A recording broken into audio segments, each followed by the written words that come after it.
Good morning to all of you. Welcome to Legal Matters by Sai Babu Sunkara. మిత్రులారా, మీ అందరికీ తెలిసే ఉంటుంది, Aligarh Muslim university యొక్క minority స్టేటస్ని ఉంచాలి, 1981 అమెండ్మెంట్ పనికిరాదు, అజీజ్ బాషా కేసు కుదరదు అంటూ అప్పీల్ ఒకటి జరుగుతుంది. అప్పీల్ని 7 జడ్జిల కాన్స్టిట్యూషన్ బెంచ్ విచారిస్తుంది. నిన్న ఐదవ రోజున విచారణ జరిగింది. ఈ విచారణలో ఒక ఆసక్తికరమైన సంఘటన చోటు చేసుకుంది. దానికన్నా ముందుగా ఈ కేసుల పేరు తెలుసుకోవడం మంచిది.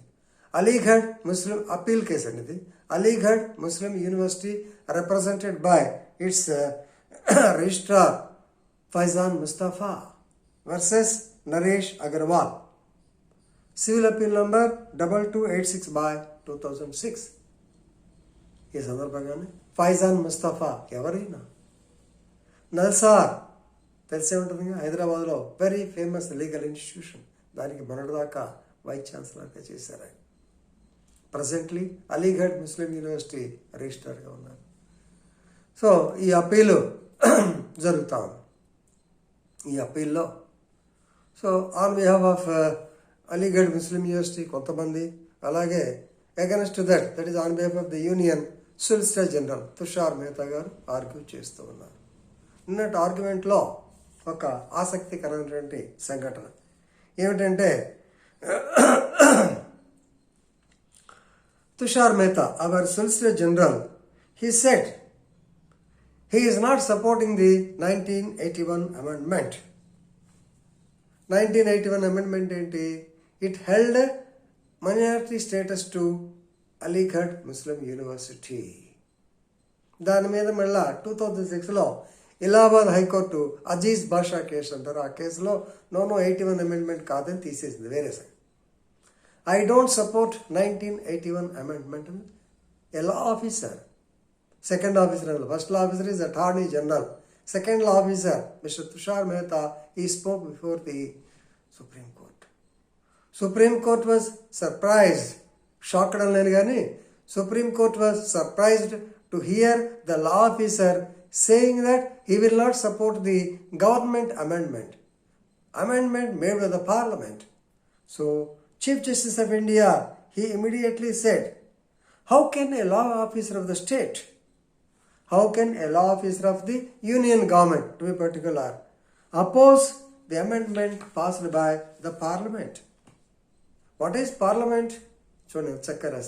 Parliament is an indestructive, you can't destruct it, indestructive, then indivisible and continuous entity. We can't hear the Solicitor General say, Government of India say that they don't stand by the amendment. చూసారు? అందుకని professional ethics క్లాస్లో ethics వాళ్ళు జాగ్రత్త గుర్తుపెట్టుకోండి. I used to say, whenever law reforms are there, whenever any amendments are there, whenever any new law is there, as a lawyer, you have to support the same. Support the legal reforms అని చెప్పాను, గుర్తుందో లేదండి. సహజంగా మనకు అభిప్రాయాలు ఉంటాయి, కొన్ని కాదనుకుంటూ ఉంటాం. కానీ యాజ్ అడ్వకేట్స్ వారు ఎందుకు అమెండ్మెంట్ తెచ్చారు, పర్టికులర్లీ పార్లమెంట్.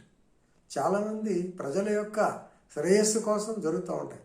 కొన్ని సరే 44th అమెండ్మెంట్ వ్యవహారం మీకు తెలిసే ఉంటుంది, ఇందిరాగాంధీ, కొన్ని అలా కూడా జరుగుతూ ఉంటాయి.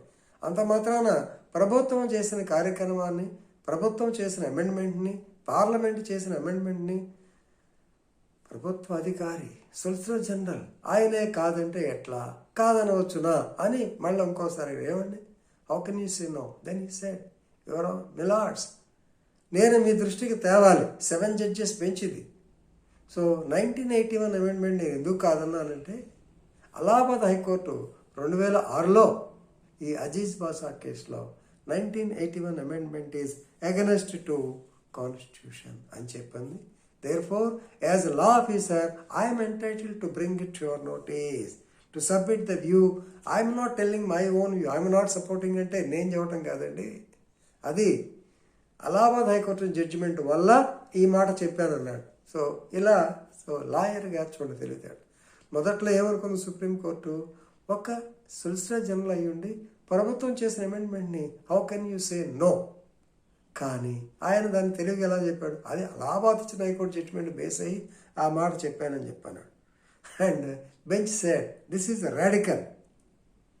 Of course Solicitor General immediately reacted and he has referred to so many notorious amendments, particularly during the emergency 1975.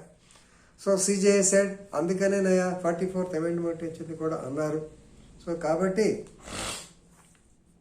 1967 judgement of Supreme Court Azeez Basha, so దానిలో Aligarh Muslim University is not a minority అని చెప్పన్నారు.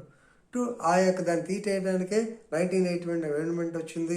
అలీగఢ్ ముస్లిం యూనివర్సిటీ మైనారిటీ అంది. మళ్ళా Allahabad high court 2006లో కొట్టేయడం జరిగింది. మళ్ళీ వీళ్ళు మాకు minority status ఇవ్వమని చెప్పి అప్పీల్కి రావటం జరిగింది. So Aligarh Muslim university case రకరకాల మెరుకలు జరుగుతుంది.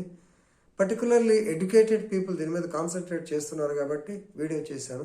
మీరు కూడా వీలైతే ఆ కేసులా కొంచెం ఫాలో అవ్వండి, ఎందుకంటే 7 జడ్జెస్ బెంచ్ డీల్ చేస్తున్నారు. అదే చాలా సింపుల్గా అలీగఢ్ ముస్లిం యూనివర్సిటీ నేటిదాకా మైనారిటీని అన్నారు కదండి అని అనుకోకండి. దానిలో రకాల ఇంప్లికేషన్స్ అన్నీ లాయర్గా మనం తెలుసుకోవాలి. కాబట్టి జడ్జిమెంట్ ఆ యొక్క proceedings please follow. With this I'm concluding. Thank you very much.